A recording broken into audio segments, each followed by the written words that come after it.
Quem sou eu para que o Rei dos Reis salvasse a mim? Em pecados perdido andei, mas Quando deparamos-nos com algumas doutrinas que julgamos como sendo novas, não é? A nossa tendência é sempre julgá-las como sendo heréticas e antibíblicas. A bem da verdade, quando nós tomamos essa postura e essa atitude, na verdade nós sempre partimos de pressupostos. O que é pressupostos, né? Pressupostos são crenças básicas que todo homem tem, e muitas dessas crenças, na verdade, não são analisadas, né? E, portanto, o leitor bíblico, da mesma forma, quando ele está diante do texto sagrado de Deus, ele parte de pressupostos. Ele não vai ao texto bíblico, né, com a tendência de receber uma nova revelação. Ele sempre vai com seus pressupostos, suas crenças, conceitos já formados, que ele ouviu alguém falar, não é? Cresceu ouvindo e, portanto, tomou aquela verdade como sendo de fato uma verdade absoluta. Mas ele nunca fez uma análise detalhada, fria, minuciosa, com a Bíblia aberta, não é? A fim de que o eterno Espírito de Deus revelasse para ele os pormenores e o sentido mais congruente e fidedigno que o autor bíblico quis passar. Eu gosto de usar essa expressão como sendo a síndrome do papagaio, né? As pessoas apenas ouvem e repetem, passam para outrem e assim por diante. É a síndrome do papagaio. Atentem, guardem isto. Ninguém vai ao texto bíblico com neutralidade. Todos nós temos nossos pressupostos. Lembro-me que há alguns anos eu lutei com toda a força contra a doutrina da predestinação e eleição. Simplesmente porque eu já tinha pressupostos. Porém, quando eu fui analisar à luz da palavra de Deus e também a parte histórica, né, eu caí de joelhos diante do livro santo e percebi que as minhas crenças eram erradas e equivocadas.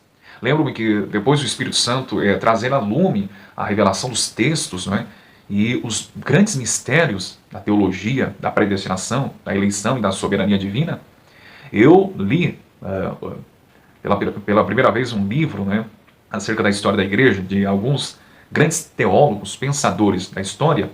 Esse livro, por sua vez, era do Orlando Boyer, chamado Heróis da Fé. E eu cheguei à conclusão que a grande maioria, e por que não dizer praticamente todos eles, né, defendiam a predestinação e a eleição. Né? E eu ficava me perguntando, poxa vida, será que todos eles estavam errados, equivocados? Ou será que o problema está na minha vida, está no leitor bíblico? E, obviamente, o problema estava em mim. Eu não aceitava a verdade de Deus. Charles Haddon Spurgeon, que foi um pastor batista do século XIX, ele afirmou certa vez que quando pregava sobre a doutrina da soberania divina, ele percebia que os homens rangiam os dentes contra ele, de ódio, de repugnância, de ira contra a mensagem que estava sendo transmitida por ele.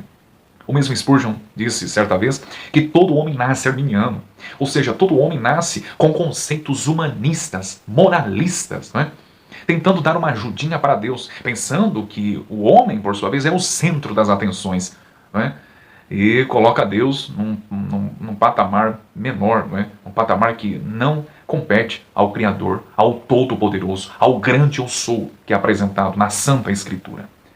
Portanto, meus irmãos, a doutrina da predestinação e da eleição é uma doutrina bíblica e nos próximos vídeos eu vou apresentar-lhes as bases bíblicas e, portanto, fazendo alguns comentários. Todavia, para inicialmente compreendermos, nós devemos voltar um pouquinho atrás e devemos voltar logo no início da criação, do Gênesis, né? Logo no início dos capítulos 1, 2 e 3. Obviamente, neste primeiro vídeo eu não vou comentar toda a questão da depravação do homem, não é? Porque para entendermos a depravação temos que voltar ao Jardim do Éden, temos que voltar ao início. E quando nós reportamos a nossa mente ao livro do Gênesis, capítulo 2, versos de números 16 e 17, Deus plantou o Jardim do Éden e neste jardim, por sua vez, colocou a árvore do conhecimento do bem, do mal, a árvore da vida também, não é? E o próprio Deus constituiu uma lei. O texto diz assim: de toda árvore do jardim comerás livremente, Mas da árvore da ciência do bem e do mal, dela não comerás, porque no dia em que dela comerdes, certamente morrerás. Deus constituiu uma lei. Vocês podem comer de tudo livremente, menos nessas árvores que eu coloquei a proibição. Dentro da teologia reformada, nós chamamos e usamos a expressão de o pacto das obras. Deus disse assim: não comam, não façam isso. Mas o homem, em sua atitude subleva, não é? e rebelde para com o Criador, ele desobedeceu. E todos nós conhecemos que ele tomou do fruto proibido, comeu daquilo que não era para comer. E cumpriu-se exatamente a palavra de Deus que disse: certamente morrerás. Ora, quando a expressão morte aparece na Escritura, é uma terminologia abrangente. A Bíblia fala de 3 tipos de morte. O primeiro tipo de morte que a Bíblia ensina é a morte física, que é a separação da alma ou do espírito, não é? Do corpo, da matéria. O segundo tipo de morte é a morte espiritual, que é o estado que se encontra o pecador que não conhece a Cristo. E o terceiro tipo de morte é a morte eterna, é o Guiena, é o lago de fogo, Apocalipse 20, que ainda será inaugurado no último dia. Portanto, quando Deus diz aqui, certamente morrerás, esta expressão, ela abrange os 3 tipos de morte. Obviamente, o primeiro casal, isto é, Adão e Eva, não morreram naquele dia, mas eles começaram a morrer paulatinamente, gradativamente. Porque até então eles eram imortais. Eles morreram também de forma espiritual, porque eles foram separados do Criador e do Pai. Eles morreram também através da morte eterna. Toda a raça humana representada em Adão fora condenada no inferno.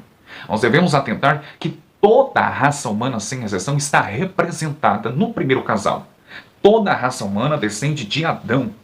O apóstolo Paulo, em Romanos capítulo 5, verso de número 12, ele diz assim: porque por um só homem entrou o pecado no mundo, e pelo pecado a morte. Por isso a morte passou a todos os homens, por isso que todos pecaram. Na primeira carta aos Coríntios, capítulo 15, versos 21 e 22, Paulo confirma: porque assim como a morte veio por um homem. Quem é esse homem? Adão.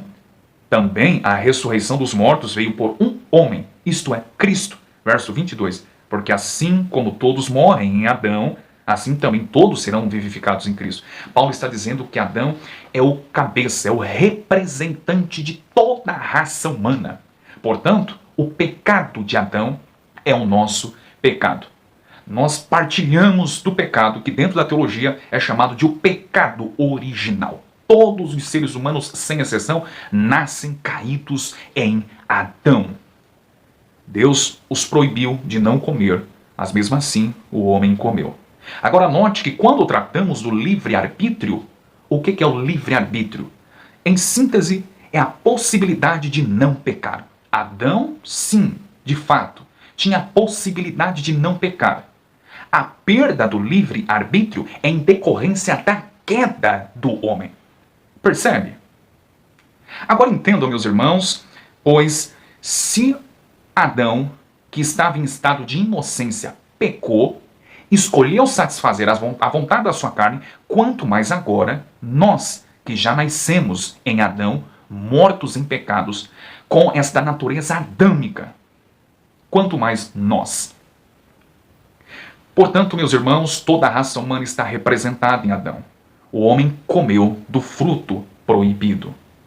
Eu pretendo dar sequência a este comentário e foi apenas a introdução. No próximo vídeo, eu ainda continuarei dissertando sobre o pecado original e também a forma como Deus tratou desse pecado. Ok?